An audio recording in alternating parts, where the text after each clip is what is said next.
మేమేమో ఇంత పని చేసినాం. నువ్వేం పని చేసినావు ఈ సంవత్సరానికి? అది కూడా చెప్తా. ఏం చేసినావంటే ఈ సంవత్సరంలో ఈ సన్నాసి చేసిన పని, ఇగో ఇది కూడా వాళ్ళ నివేదికనే, మాది కాదు. ఈ సన్నాసి చేసిన పని ఆయన ఉప ముఖ్యమంత్రి గారే బయటపెట్టారు.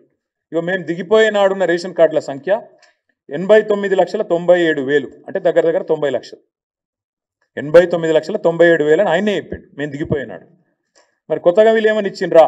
యాజ్ ఆన్ ఆయన చెప్పిన లెక్క 31/8/2024, ఇంకా తర్వాత ఎన్ని కట్ చేసిరో తెలియదు, దాదాపు 1,00,000 కార్డులు తొలగించినామని చెప్పిండు ఆయన. కొత్త ఇయ్యలే, ఉన్నాయి కట్ చేసిరు. ఇది నేను చెప్పలే, నిన్న బట్టి విక్రమార్కి ఇచ్చిన రిపోర్ట్ ఇది. ఇగో మీ సన్నాసి చేసిన పరిస్థితి ఏంటంటే ఇగో 1,00,000 రేషన్ కార్డు, 1,00,000 పైచీలకు రేషన్ కార్డులు తొలగించిండు. ఇంకొక మాట చెప్తున్నా, తొలగించడమే కాదు, ఇవాళ పేపర్లలో వార్తలు ఎంత కిరాతకం అంటే, వీళ్ళు చెప్పే ఎంత దిక్కుమాలిన మాటలు అంటే, ముఖ్యమంత్రి అనేటోడు ఇన్ని పచ్చబద్దాలు చెప్తాడని ప్రపంచంలో ఎవరు అనుకోరు. ఇదే ముఖ్యమంత్రి చెప్పిన అబద్ధాలను కూడా బట్టి విక్రమార్క గారు ఎండగట్టి ఉతికి ఆరేసినారు.